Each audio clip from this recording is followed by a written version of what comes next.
Ya. Con respecto a la historia de Rivas, hay un nombre, una denominación que se le ha dado a Rivas y que me acostumbré a escucharlo desde mi niñez: la 3 veces heroica ciudad de Rivas.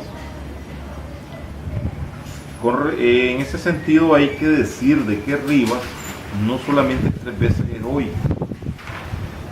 Rivas tiene toda una larga historia, o sea, ese territorio que hoy llamamos Rivas. Aquí en este escenario se desarrolló la primera resistencia contra la dominación española, cuando el pensionario Gil González Dávila llega a aplicar lo que se llamaba en ese entonces el requerimiento, que era la imposición del dominio español al territorio donde llegara. En este caso, él le hace estos planteamientos al cacique Nicaragua, no Nicaragua, esa palabra no existió, es una desfiguración establecida muchos años después. Al cacique Nicaragua le envía una delegación encabezada por los lenguas, que es como le llaman a los traductores, que eran unos nativos que habían sido capturados en 1519 y llevados a Panamá por Bartolomé Hurtado de Mendoza. Ese es el ingreso de lo que es el actual territorio de Nicaragua, y el cacique de Nicaragua lo recibe en paz. Está en el lugar que se llama Aguatcapolca, que era el sitio donde estaba el cacique, y posteriormente hace su mayor descubrimiento el día 12 de abril. El día 6 de abril es la entrevista con el cacique de Nicaragua. El 12 de abril él toma posesión de el Gran Lago, el Mar Dulce. Posteriormente se encamina hacia un lugar llamado Noctari, que algunos lo ubican cerca de Ochomogo. Es decir, él va en compañía de 100 hombres, 4 caballos, bueno, lleva armas de fuego, ballestas, lanzas, y además 400 cargadores que son nativos mexicanos. Allí en ese lugar, el día 17 de abril, se ejecuta el encuentro con el cacique de Iriangén, que le llaman de filiación chorotega. Si hablamos del 12 de abril y si partió el día 17, el día 13, es muy difícil que haya ido más allá de Ochomogo.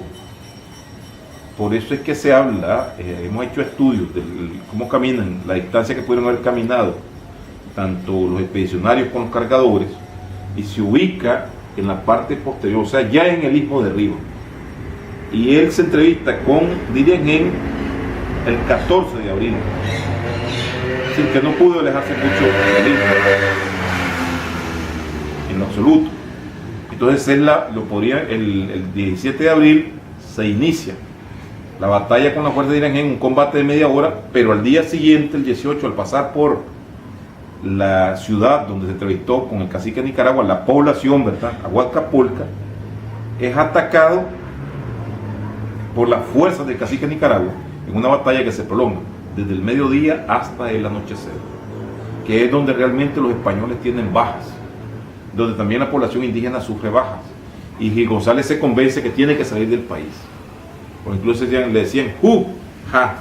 Toya, toya, bueno eres, ¡ju, ja! ¡Ju, ja! Vete ya. Bueno eres, pero vete ya.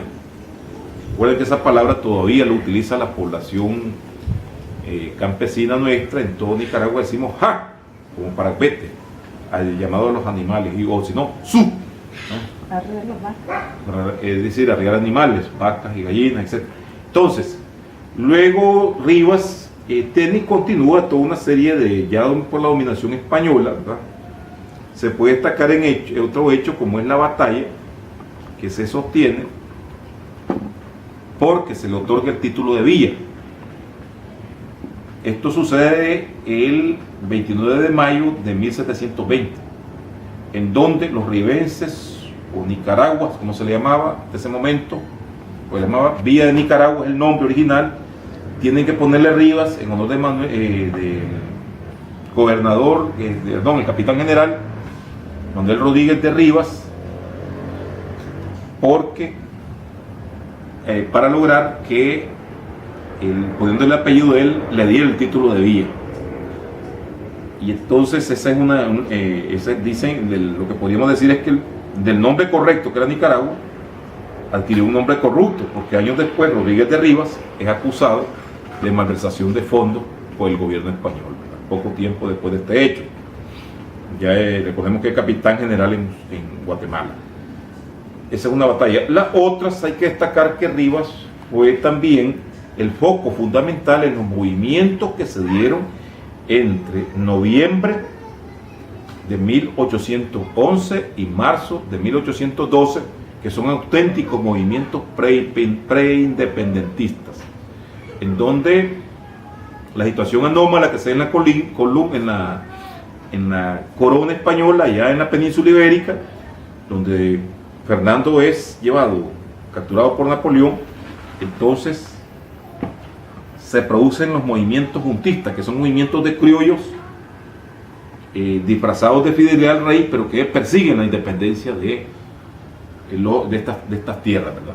En ese caso, todos los pueblos de Rivas, Buenos Aires, Belén, Potosí, el centro de Rivas, los barrios aledaños como La Puebla, Veracruz del Zapotal, Los Cerros, Popoyoapa, San Jorge, se alzan y se habla de miles de hombres marchando en las calles demandando la reducción de tributos, demandando la finalización del estanco, del monopolio del tabaco y el aguardiente, etcétera, y el cambio de autoridades.